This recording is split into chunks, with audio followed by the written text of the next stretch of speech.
La sécurité encore, faut-il parler de bavure? Question posée ce soir après la diffusion sur Internet d'une vidéo d'une interpellation musclée à Jouer les Tours dans l'Indre-et-Loire.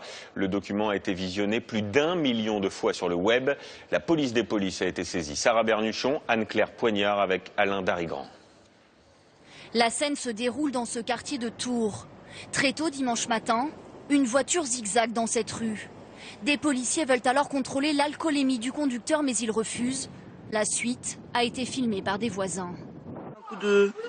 On y voit des policiers tenter de contenir à terre le conducteur, visiblement très agité. Une des passagères veut les en empêcher, une autre les menace.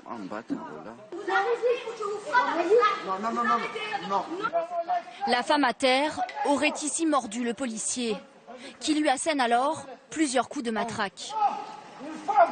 Vous êtes en train de frapper la porte, s'il vous plaît.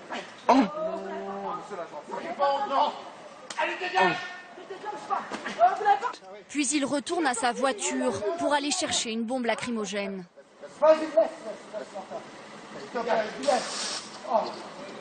Quelques minutes plus tard, la femme au sol semble inconsciente. Lorsque les renforts arrivent, le policier, visiblement énervé, raconte la scène à ses collègues. La vidéo a été vue plus d'1 million de fois sur Internet. Et dans le quartier, ce voisin qui a filmé toute la scène se dit choqué. Il y a un coup qui est passé à côté de la tête de la dame, qui s'il l'aurait touché, on ne sait pas ce qui serait passé. Mais c'était beaucoup trop pour rien. Pour rien. Selon les syndicats de police, la vidéo ne montrerait pas tout. Le conducteur de la voiture éméchée qui roulait sans permis aurait aussi tenté de prendre l'arme d'un des policiers.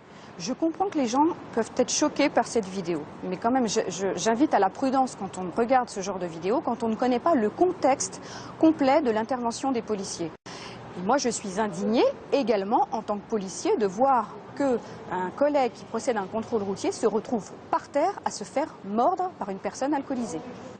La police des polices a été saisie dès hier soir. De son côté, le parquet de Tours a ouvert une enquête.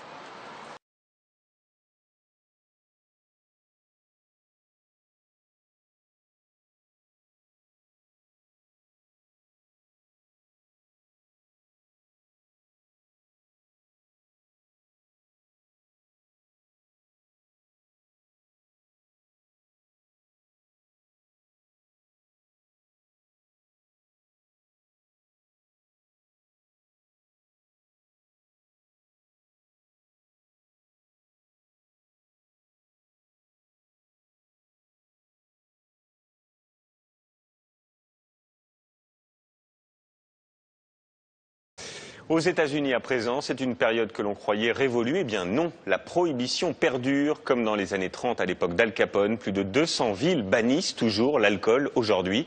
Et pour les autorités locales, vous allez le voir, c'est une fierté car la criminalité est en baisse. Stéphanie Pérez avec Laurent Desbois sur place. À première vue, c'est une petite ville des États-Unis comme les autres. Avec sa grande rue presque déserte et ses pelouses bien tondues. Mais il suffit d'entrer dans l'épicerie cafétéria pour comprendre que Neversink, 3500 habitants, à 2 heures de New York, a une particularité. Dans les rayons, de l'eau et des sodas, mais pas d'alcool. Et pas de bière non plus pour accompagner le traditionnel hamburger. À Neversink, il est interdit de vendre et d'acheter de l'alcool. Moi, je trouve ça rassurant d'élever les enfants dans une ville où il n'y a pas de bar pour les tenter. Quand vous grandissez dans une ville sans alcool, vous êtes entouré de gens qui ne boivent pas et qui ne traînent pas dans les bars. Donc ça a une bonne influence sur nous. La prohibition toujours en vigueur en 2013, étrange retour dans les années 20. Celle des distilleries clandestines, d'Al Capone, du crime organisé. L'interdiction est levée dans le pays en 1933. À Las Vegas, les Américains boivent pour fêter ça, mais les habitants un peu têtus de Neversink maintiennent la prohibition et ils ne sont jamais revenus sur cette décision. Pour nous expliquer pourquoi, l'administrateur de la ville nous emmène faire un tour. Voici l'église que je fréquente. Ce sont ces pasteurs qui ont maintenu l'interdiction de l'alcool. Et depuis, on n'a presque plus aucun crime dans cette ville. Vraiment aucun. Là, on se balade en ville. Et est-ce que vous voyez des jeunes traîner dans la rue? Est-ce que vous voyez des graffitis? Jamais. Risquer la prison si on vend du vin. En ouvrant son restaurant, cette commerçante venue de New York pensait pouvoir faire changer la loi. Elle a fait organiser un référendum l'année dernière. En vain, les irréductibles de Neversink ont voté contre le retour de l'alcool. En ne vendant pas d'alcool, je ne fais pas de marge, je perds de l'argent. Et parallèlement, je fais partie de ceux qui préféreraient boire un verre de vin avec leur steak ou une bière avec leur pizza. Et on ne peut pas offrir ça à nos clients.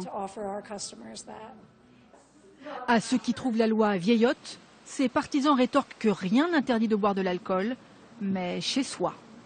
Et pour ceux qui veulent absolument boire un verre hors de chez eux, deux solutions. La première, déménager. La seconde, plus simple, prendre sa voiture, faire 15 km et venir ici, à Liberty. C'est la ville la plus proche et la vente d'alcool est autorisée.